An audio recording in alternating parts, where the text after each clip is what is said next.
Servant leadership. Action. Oras na, wala pa yung mga leaders ko ah. Mga leaders, nasaan na kayo? Reverend!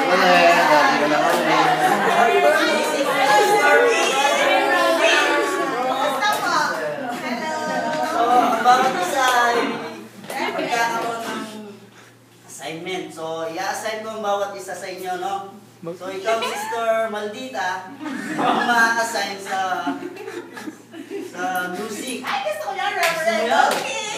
Yeah! Love it! Sige. Si Sister B naman ang ma-assign sa mga youth.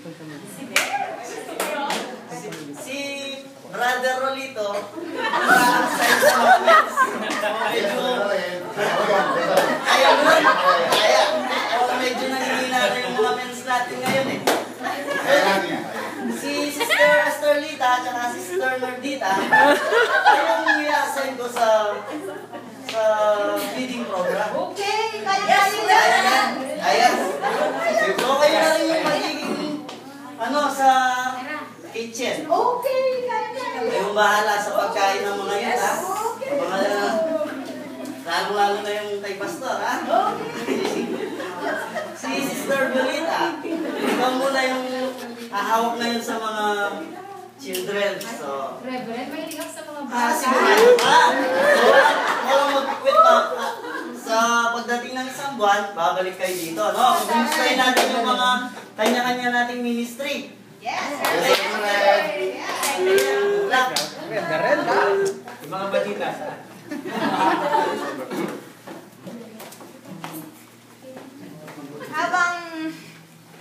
Habang naghihintay ng isang buwan si Reverend, ay pinagpe-pray niya ang kanyang mga leaders at patuloy na naisin ng kanyang puso na sila ay makapaglingkod at maging huwaran sa kanilang mga ministry kanilang na inassign. Magkaraan ng isang buwan, Kumusta na kaya yung mga leaders? Change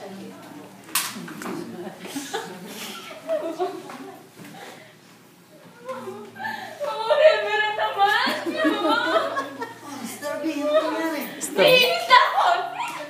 Alam mo na, Parian, San Miguel, Barcelona, nakakainis! Bible study ko doon, di naman sila nakikinig sa akin. Tingnan mo ako, nalosyak na ako! Nagawa ng pare ko. Tingnan mo, wala na akong pera. Inilipin ko naman sila. Dinadala ko naman sa leisure. O, ano ba gusto nila? Magkukwit na ako. Ano na lang, ilagay mo na lang ako sa music ministry. O kaya mag-preach ako, pwede din. Pero Bible study, ayoko na! Reverend!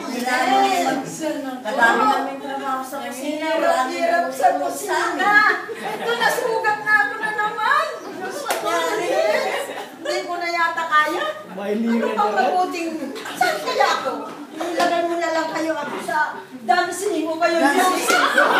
Kaya nyo?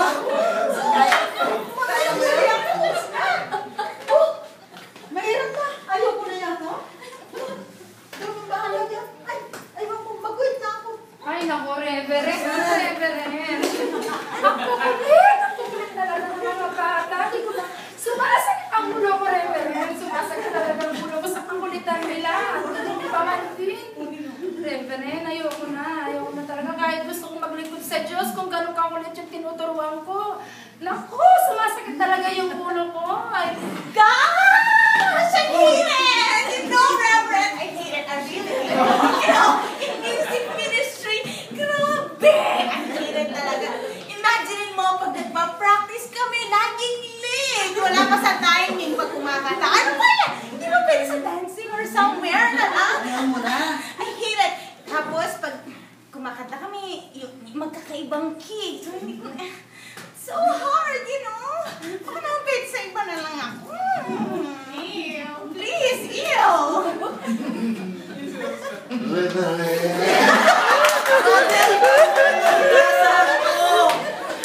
Ayaw ko na sa mens. Nagme-mens ako sa kanila. Dinigil ko ako sa mens. Kasalanang talent nila. Mag-drive. Mag-drive. Mag-drive. Mag-drive. Pero pag kailangan mo ng driver, wala. Pag magbabible study, tulog. Pwede ba sa music na lang ako? Pwede. Kung hindi yung gift ko, hindi mo ako doon ilagay. Kaya sa mga youth na lang, ayaw ko na sa mates. Ayaw! Ayaw! Ayaw!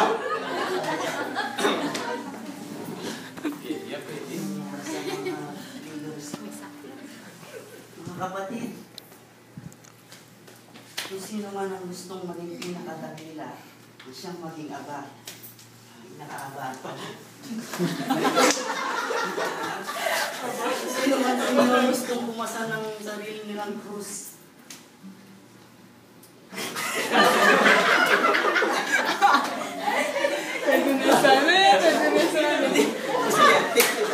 Hindi tayo pwedeng pumili ng krus na ating papasalin. Kung saan tayo tinalaga ng ating Panginoon, doon tayo maglingkod at maging tapat. Yes.